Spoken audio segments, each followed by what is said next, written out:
تجهزوا تجهزوا يا أهل القنص والبواريد، يما الوعد نبغى الدروب طوالي، الوقت قرب والوعال دار. يبدو الحماس جلياً على وجوه فريق الصيد. انطلقت الحملة كالعادة بعد طلوع الشمس بقليل، وكانت هذه المرة بشراكة أوسع من عدة جهات من شمال تونس وجنوبها. مرحبا بكم الصيادة كل اليوم في حملة جديدة لمقاومة الخنزير الوحشي بطلب من السلطات وبترخيص من المندوبية الجهوية للتنمية الفلاحية بمدنين. اليوم جمعية جهوية للصيادين تقوم بحملة لقنص الخنزير الوحشي. مرحبا بكل الصيادة اليوم، الصيادين السابقين والصيادين اللي التحقوا بنا كما وعدناكم من ولايات أخرى مش ولاية الجنوب. معنا سي الأزهر مرعي من ولاية باجة، مرحبا به، ومعنا أخوة آخرين حيلتحقوا بعد شوي مازالوا في الطريق إن شاء الله من ولايات أخرى من الشمال، مرحبا بهم الكل. واليوم رئيس الفريق السيد مراد الودرني هو السيد الرئيس، هو رئيس الفريق، يتفضل يعطينا التعليمات واحنا ملتزمين يا سيد الرئيس، تفضل. وكما جرت العادة يتم اختيار أحد الأعضاء لقيادة الفريق، فكان شرف هذا المنصب في هذه الحملة للسيد مراد الودرني. اليوم إن شاء الله الحملة هي اليوم راهي ما هي الصيد سياحي وما هي الصيد عادي، هي حملة إدارية. نقولوا حملة إدارية يعني رانا باش نقدموا مساعدة للإخوة الفلاحة والمتساكنين في الجهة هذه، باش نحاولوا نعاونوهم في التصدي للحيوانات النهابة، وعلى رأسها رئيس قائمة المتهمين فيها هو الخنزير. ولكن باش تكون حملة ناجعة وناجحة لازمنا نكونوا منضبطين وفاهمينها.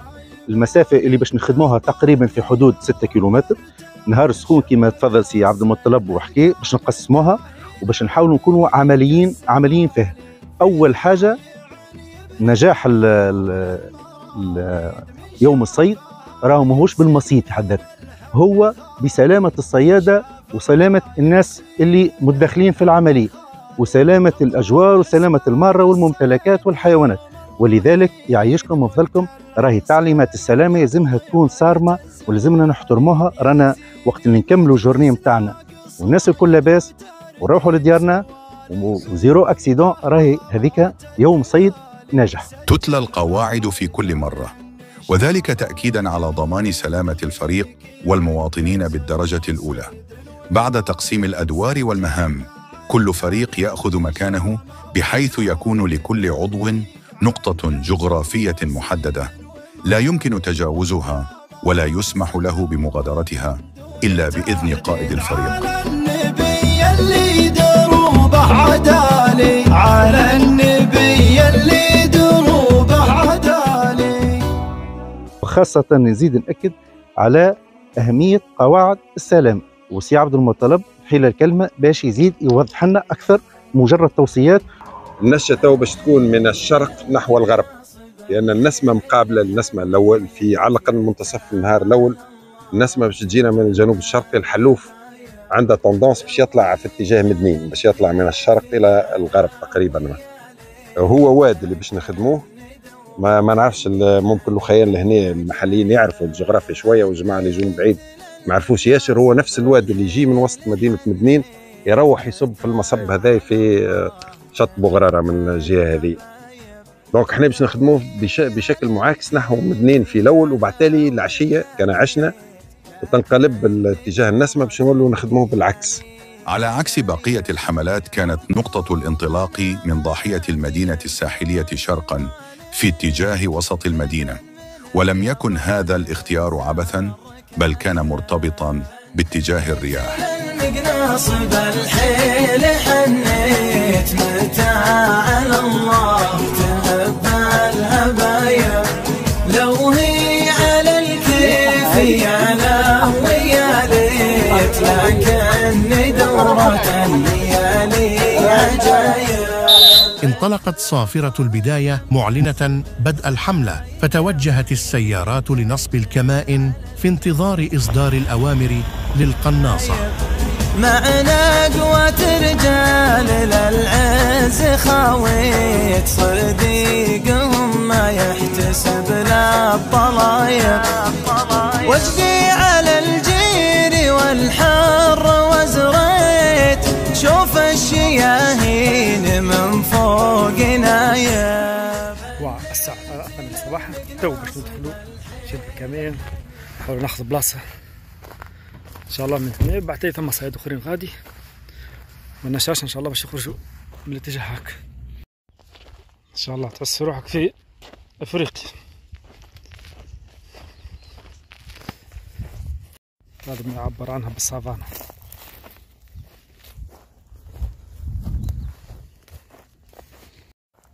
اخترت البلاصة هذه باش نصور فيها لان هيك ما تنجمش تدخل فيها، الواد كبير برشا والشجر والقصب عالي، فهذه هي البلاصة الوحيدة المفتوحة اللي تعطيك حظ ونسبة أكبر إنك باش تقنص الخنزير.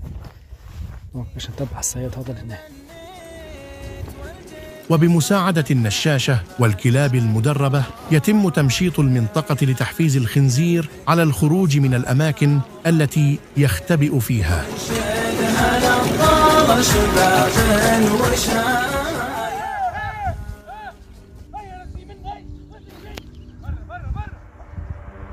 بالكاد سمعت خشخشة حتى بادر قائد الفريق بإطلاق النار على الهدف.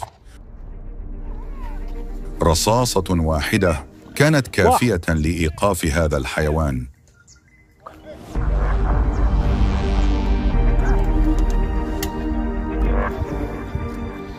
لا زال صوت الخنزير يسمع في نفس المكان، وهي دلالة على الإصابة المؤكدة، لكن لا يجب الاقتراب منه حتى التأكد من مقتله.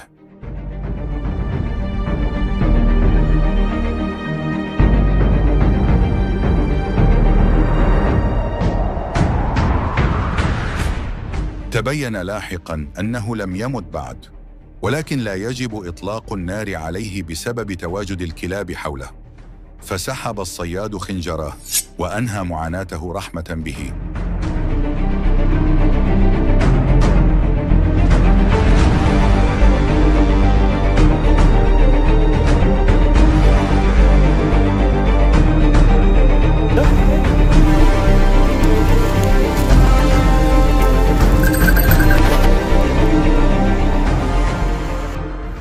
عندنا تقريبا ساعة تو، الحمد لله تمكنا من واحد منهم، وإن شاء الله مازلنا متواصلين في اتجاه وسط البلاد.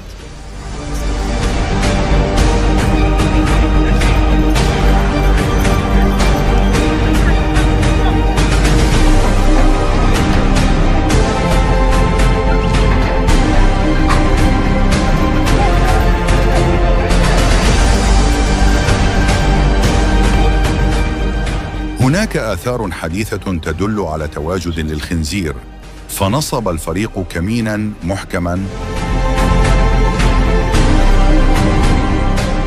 قد يبدو الطريق الذي يقطع الوادي فرصة مناسبة لنصب هذا الكمين، لكن بعد مطاردة هذا الحيوان في الحملات السابقة أصبح أكثر تكيفاً مع الكمائن.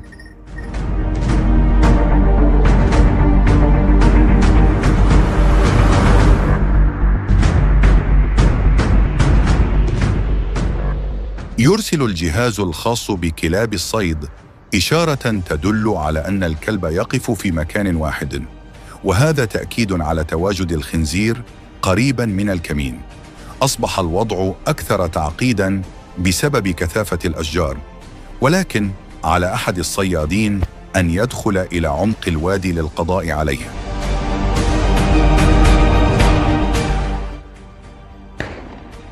تمت المهمة بنجاح، وعلى الفريق أن يأخذ استراحة، فطقس اليوم حار ويبشر ببداية صيف حل قبل أوانه.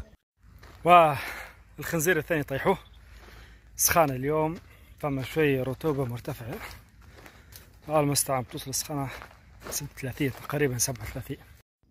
تم التفطن إلى تواجد قطيع كامل قوامه 6 خنازير متفاوتة الأحجام، 4 منها من الحجم الكبير مما قد يسبب خطراً كبيراً على الأهالي في حالة إصابة أحدها وفراره إلى أحد المنازل القريبة من المكان.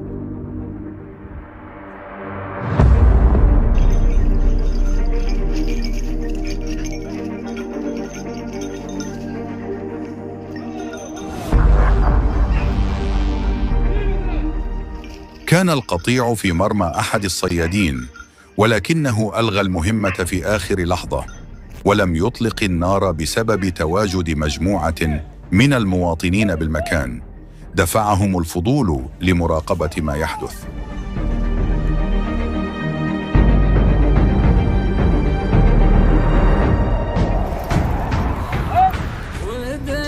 في البر ناخذ لنا جولة، الفياض المخضر شوفه يسلي، انت ماشى بديرة ما هي منزولة توها ملا.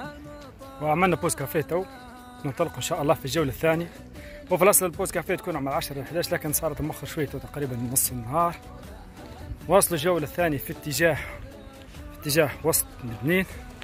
الحاصلة بتاع الجولة الأولى كان فيها زوز خنازير، واحد متوسط واحد كبير.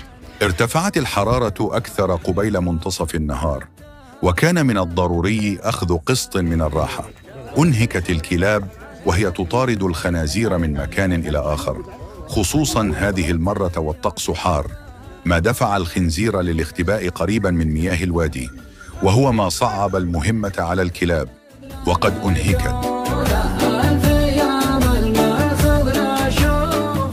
حان موعد وجبة الغداء، فكانت فرصة للاستراحة وتقييم المرحلة الأولى وإعادة التموضع للمرحلة الثانية. شكرا للأخوة الصيادة اليوم في هذه الحملة الصبحية. ما شاء الله قتلنا زوز، خرجوا زوز قتلناهم، وهنا فترة استراحة، وإن شاء الله باش نحاولوا الشوط الثاني ننجموا ونقصوا أشياء أخرين.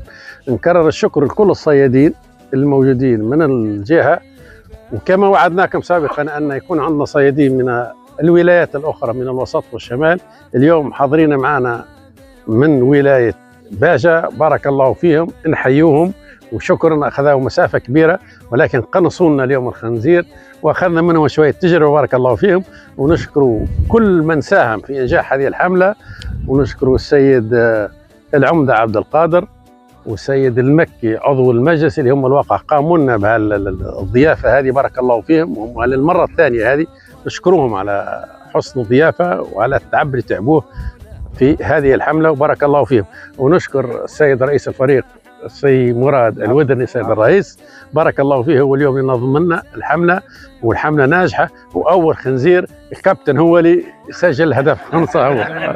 شكرا سي ضو، شكرا لأخيان الكل الصيادة والنشاشة على المجهود اللي بذلتوه، بارك الله فيكم. الحقيقة معناها التزمنا بالبرنامج العمل اللي اتفقنا عليه من الصباح، وخاصة قواعد السلامة وقواعد احترام البيئة، والحمد لله تعدت اليوم، تعدى ناجح وسالم، وهذا هو اللي نحبوه. وان شاء الله التجارب هذه ديما تتواصل. ونزيدوا نرحبوا مره اخرى باخونا الازهر من باجة، اخوتنا واصدقائنا من جابس كالعاده ديما داعمينا. وهذه هي الروح اللي يلزمها تتواجد في جمعيات، هي التكامل والتعاون، وديما ولا الناس تستفيد من بعضها. فمره اخرى شكر لكم الكل وبارك الله فيكم ويعطيكم الصحه. شكرا عمده، شكرا لأخيان أهل المنطقة هذه على رحابة الضيافة، وبارك الله فيكم الناس الكل. أنا أخوكم الأزهر المرعي من جمعية الصيادين باجة، جيت بحذا أحبابنا لهنا، وهنا عدينا نهار باهي وفدنا واستفدنا، نعرفوا أشياء وتعلمنا اليوم منكم أشياء، وتعرفنا على الجنوب، تعرفنا على الرجال، وتعرفنا على برشا صيادة أحبابنا وخيانا، ومش ننقلوا منكم بعض التجارب للشمال. وكل صياد يعرف أشياء وتغيب عليه أشياء، واستفدت منكم إن شاء الله. بارك الله فيكم ويعطيكم الصحة.